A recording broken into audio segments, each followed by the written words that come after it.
Hi, I'm Kevin Lyons. I am the CEO and Chief Solutions Officer of Lyons Den Solutions. Today, we're going to talk about the amazing world of live streaming and what happens when everything goes wrong, and what you can mitigate that and prevent Streamageddon.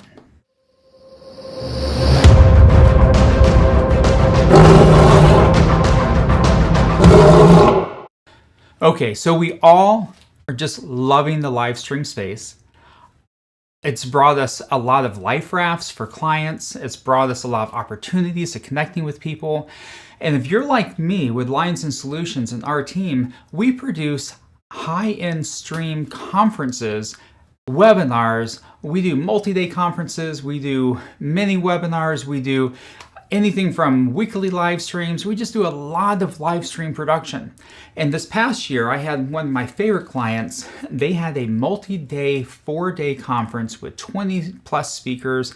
It's in the healthcare space. It's all accredited education. We had pharmaceutical companies supporting us.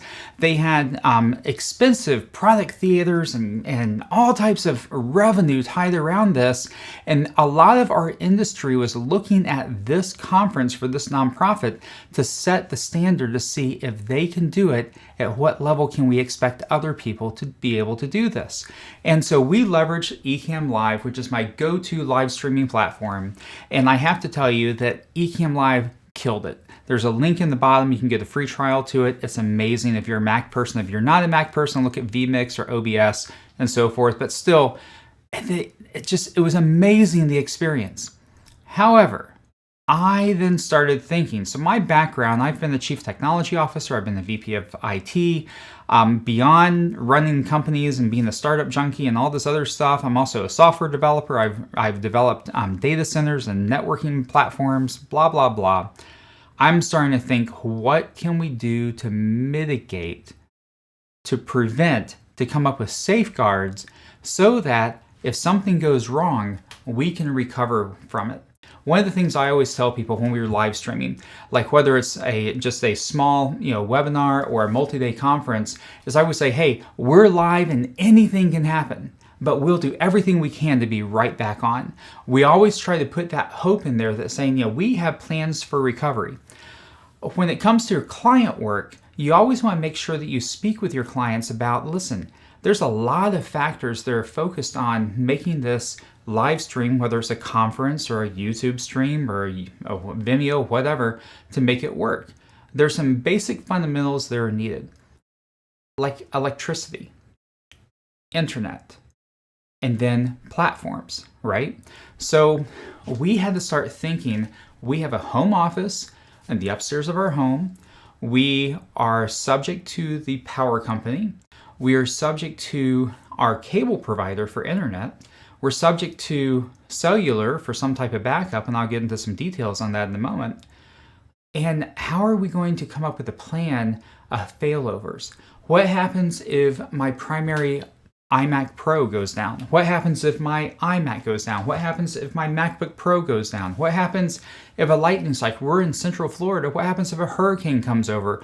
You're always needing to plan to mitigate those things. And I can tell you that if you take a prepper's mindset to this and start thinking through what could happen that would kill everything on my stream, and start working your way backwards, you can put into a plan, that will help save your stream, but it'll also take your mind and put it at peace, knowing that you have a plan, and if something goes down, all you have to do is work the plan.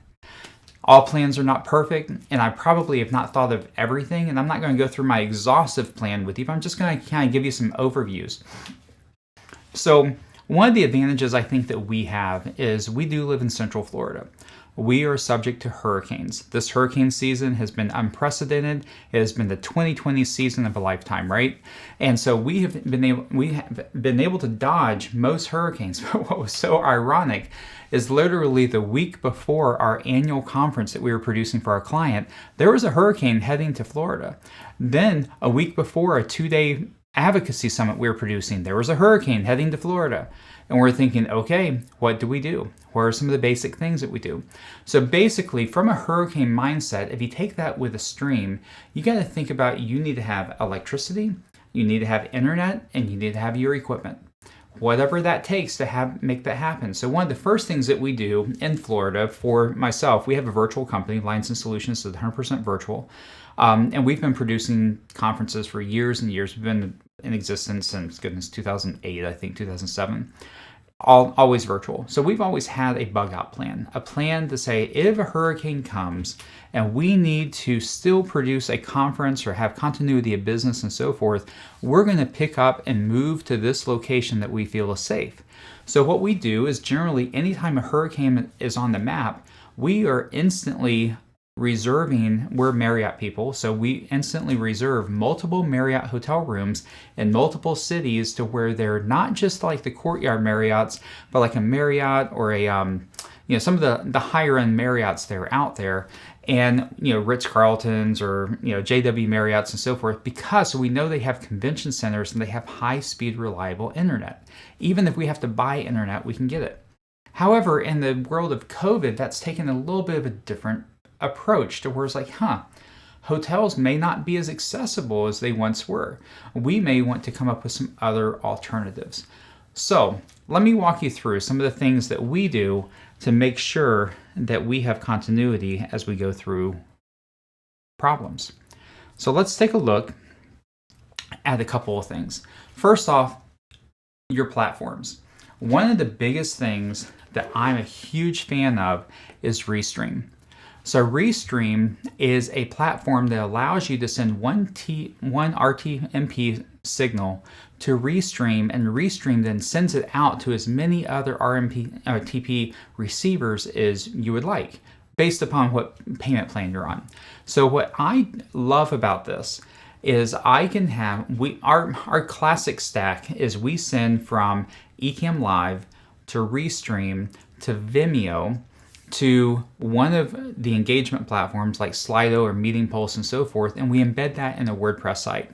Or we send from Ecamm to Restream to a private Facebook group or to a YouTube channel or to both, because you can do more than one.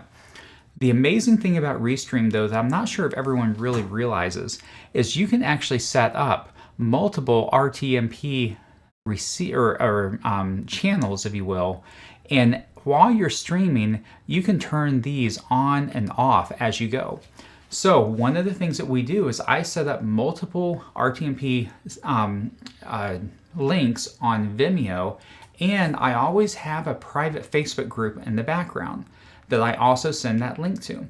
So that if for whatever reason our website crashes, we lose Vimeo, we lose something on the platform side. So the platform side to me is whatever the user is viewing on, then I can switch to another one, send an email, send a text message out to all of our attendees. Hey, we're having technical difficulties. Come and join us here. And it allows us to keep the stream alive. It routes it wherever it needs to go. So anyway, so that's Vimeo.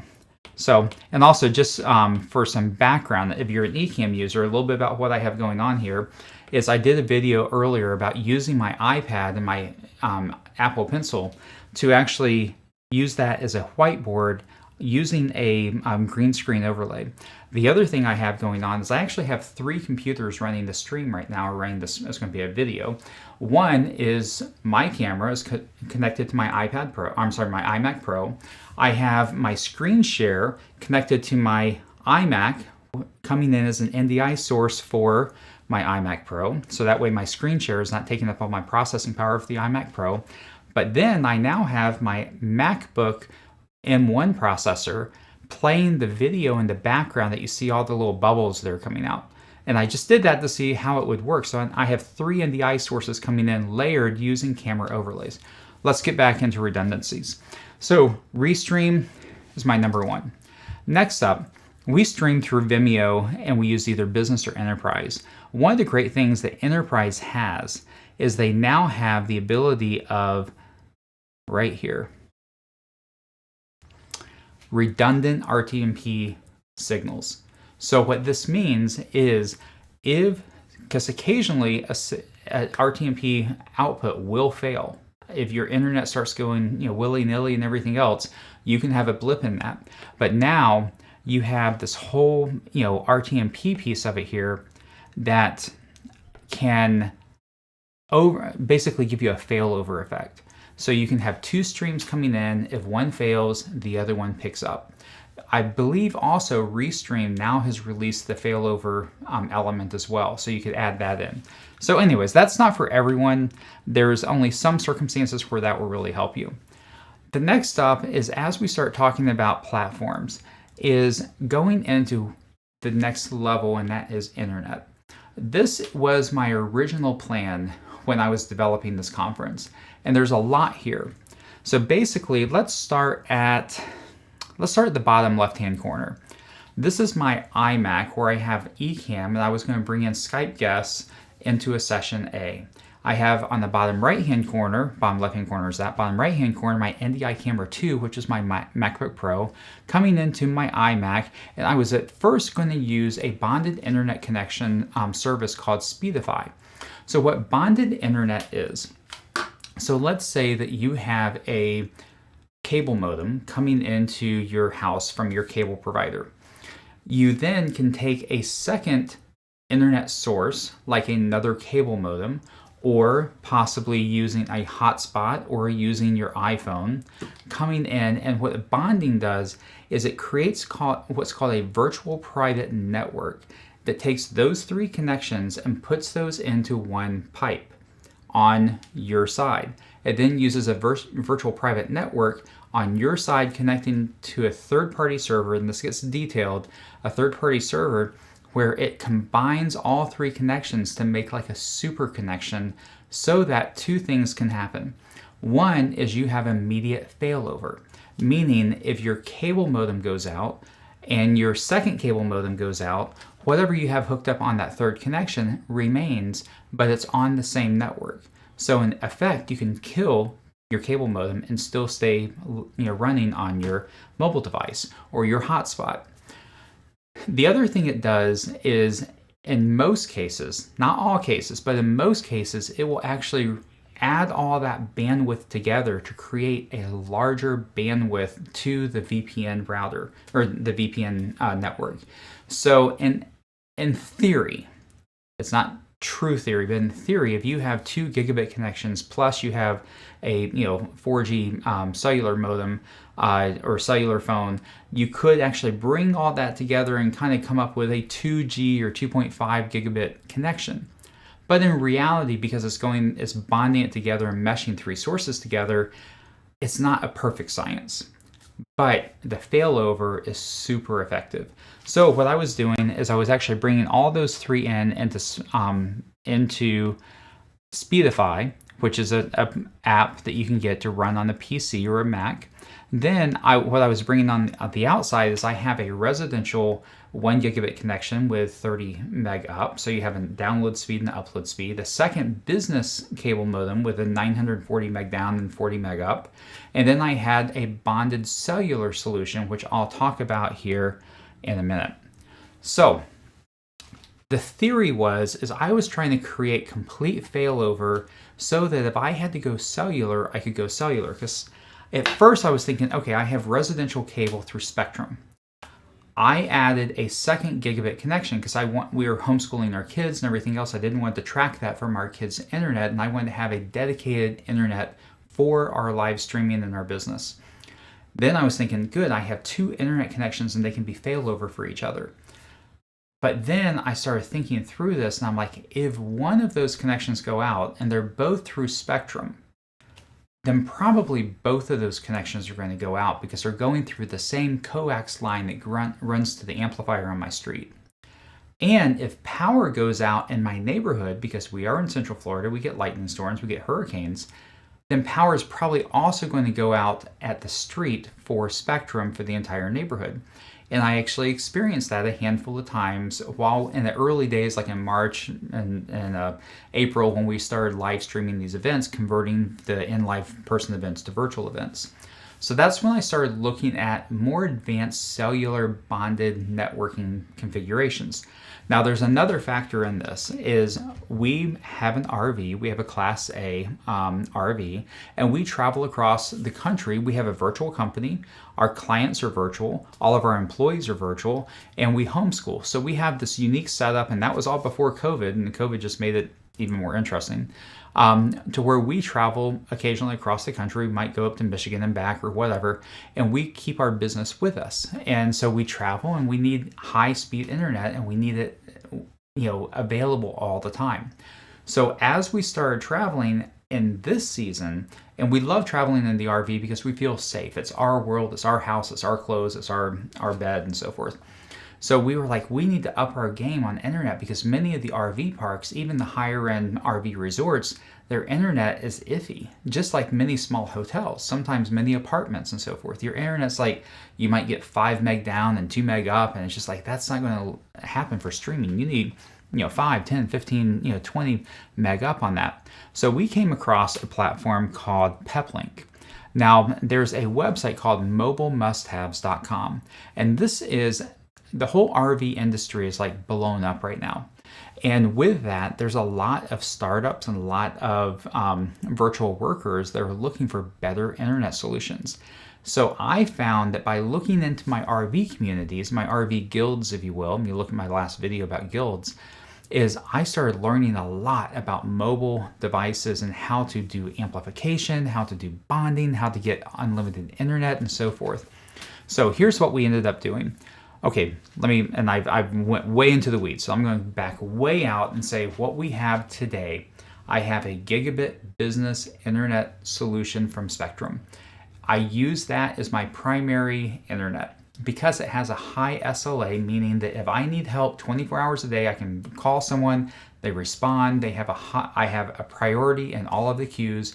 I have as a backup a residential Spectrum cable modem, another gigabit connection. And then as my third backup, I'm using the same router that I take with me when we go into our RV, and that is a Peplink Max Transit Duo. So here's Spectrum is what I use for Spectrum. So here's the router that I came across that's really an amazing piece of technology. So in essence, you know that your hotspot, or if you use your cell phone as a hotspot, that you have basically a SIM card that goes in there. And that SIM card is what attaches you to a 4G, or now with the iPhone 12, a 5G network. What this modem does, it's really designed for things like buses and trains and places to where you have many people that are trying to use the internet on a location, a mobile location. But recently, RVers and people in yachts and stuff started picking these up. What it does is it has 4 SIM card slots in it. You can have 4 cards in it. 2 of those cards can be bonded together. Remember, I was talking earlier about taking a bonded internet connection. So you can bond those cards together to produce both failover and also enhanced bandwidth. So when I have good 4G signal, now this is a 4G model, this is not a 5G model. When I have good 4G signal, it's not uncommon for me to have a solid 20 megabit down and 20 megabit up. Sometimes if I'm in really great signal, I can get like 30 meg down and sometimes 30 meg up. Well, even if I only have 10 meg down and 10 meg up, and it uses that virtual private network, that VPN bonded signal, I have done some testing on live streaming. I have not had to use this in a production environment yet. However, I've tested enough to where I'm pretty confident that we could live stream just fine at 1080p at 30 frames per second, going from Ecamm Live using this router. Now, a couple of things about this router is the antenna is everything when it comes to modems. When it comes to mobile. But you can see on here, whoops, I gotta find where my cursor is. You can see that there are 2 Ethernet ports. One Ethernet port is what you would bring in, and that's what you would hook up to yourself. But a cool thing about this router is I can take my home network and plug into this Ethernet port. I can also take that would be my business network. I can also take my home Wi-Fi, which is that residential signal, because this has 2 Wi-Fi antennas on it, or Wi-Fi routers in it. So this can actually hook up a SIM card from one mobile provider, a SIM card from a second mobile provider, and bond those together. It can add 2 backup SIM cards so that those 2 backup SIM cards can actually be failover. It can add in 2 wireless connections. So let's say that you're at home, but you can also pick up a signal from Starbucks down the street. You can add those 2 wireless connections in. You can then add an Ethernet connection in, which allows you to put another router on and bring in multiple Ethernet connections. What it will do is it will take those 5 signals, bond them together, and produce real-time failover across all 5 signals. This is a genius piece of equipment that I love, love, love. And what's great is when I'm live streaming a high production piece at home, I bring it home off of our RV. But when I'm on the road, I hook up my 2 mobile signals, through the SIM cards. I also can bring in my iPhone as a hotspot because I can serve Wi-Fi into this. I can then also, if there is a RV park that has internet service, I'll bring that in too. I pull all those pipes together, and that gives me a very resilient internet connection. So without internet, you can't live stream. This gets you around it. So mobile must-haves. So Speed Fusion Cloud is actually the product that comes with the Peplink. So the Peplink Max Transit Duo, and I'll put some links in the description when I get a chance to edit this. But you can see here, you can have Verizon, Sprint, AT&T, and so forth. Now, data plans, that's going to be a whole nother conversation. But what Peplink uses is Speed Fusion Cloud, which basically is that virtual private network that brings multiple connections together into a bonded internet. So this is the package that I bought. This is mobile must-have. Now, this is not cheap, but at the same time, sorry, I didn't clear my screen here. But at the same time, we are producing world-class conferences and events. Even if you're a personality-based brand like a Michael Hyatt, or if you're if you have a nonprofit client, or you're a church that you have a dependency upon internet, you may want to take a look at this because it's a little bit of money, but it gives you a lot of backup. So this is the bundle that I did. One of the magic pieces in this bundle, so of course it comes with that router, but it's this right here. It's a MIMO antenna. This is a pointy MIMO antenna. I installed this on the top of my RV on the roof. And what it gives you is those high-powered antennas. It gives you 2 Wi-Fi antennas. It's a 7-in-1. It gives you, I think, 2 Wi-Fi. It gives you 2 dual-band LTA or LTE-A Cat 6 antennas. So basically you have, 7 antennas. They're picking up this amazing signal in. You can go in areas to where I can be walking around with my iPhone, which this has a MIMO antenna as well, but this antenna makes this whole thing happen. So anyways, I could go super rabbit trail on this, but let's move on here. So data plans. Unlimited data plans on mobile are not unlimited data plans. They always have a 10, 15, 20 gig cap. You can hit that incredibly fast when you're live streaming. There are companies like Mobile Must Have and other companies that resell data plans from like AT&T and so forth. Do your own research on it, buy at your own risk, because some of these data plans, sound like they're legit, but I've heard rumors that some of the data plans actually are used out of the terms of service. So I have AT&T unlimited data plans that I use. Ultimately, I would like to put a AT&T and a Verizon data plan in and bond those together. So that gives me ultimate failover if one network goes down and the other one stays up. Be mindful that T-Mobile and Sprint and all of the other pieces or all of the other data plans you see more than likely are resold data plans on either AT&T and Verizon. Those are your 2 primary. So anyways, just some thinking about that. And also, I'd be remiss if I didn't mention that the iPhone 5 now has, the 5G. My iPhone 5 in Central Florida, 5G, I'm seeing 40 meg down, 40 meg up with a 20 gig cap on my personal unlimited data plan.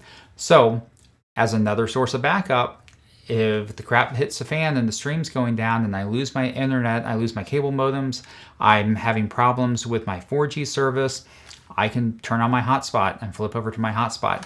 My stream's going to bobble around a little bit while I'm losing service and coming back in, but that's where that restream component comes back in, to where you can actually say, okay, let's shut off the stream for a second. Let's queue up the backup stream. Let's get internet stable, restart that stream on Restream.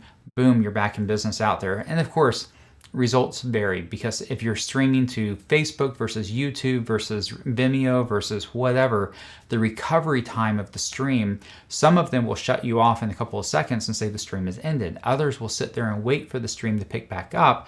Others will keep the stream open like Vimeo, and once it hits signal again, it will pick it back up. So results vary. Next thing is power, electricity. I'm a big fan of cyber power. I have 5 of these in my home. I have 2 of them in my studio. This is a uninterruptible power supply. So what this does is 2 things. One, it conditions your power coming in, so that way you get a sine wave power. You get really smooth power coming in. You don't see a lot of spikes and jerks like if the AC kicks on or the laser printer kicks on, all of a sudden, or your girls are turning the curling iron on or whatever. You don't see all these spikes in power. It really puts out super smooth power. But it also has a 15 VA 1000 watt battery in it. So what I use this for is, I'm thinking this is my lifeline of, if power goes off, 2 of these will run my complete studio. I have one dedicated for my routers and for all things networking and all things like low power, things like my Rodecaster Pro, my A10 Mini and all that sit on one. The other one, I have my iMac Pro and my iMac. I don't do my laptops on them. I do my laptops on the power only side, not the battery side, because I'm burning battery. So the thinking is, if I lose power and I don't feel that the power is coming back on anytime soon, I can get ready to bug out. I can move my stream to my MacBook Pro. My MacBook Pro, because I have the, using Restream, I could actually re-enable that RTMP signal, move all my content over there, which I already have a copy of it over there anyways, and migrate everything to my MacBook Pro. Now I have a computer that will run for hours as long as it has internet. So again, this is not smooth. This is messy. That sometimes it works, sometimes it doesn't work. But you're starting to think, how can I pull all this together and preserve the stream?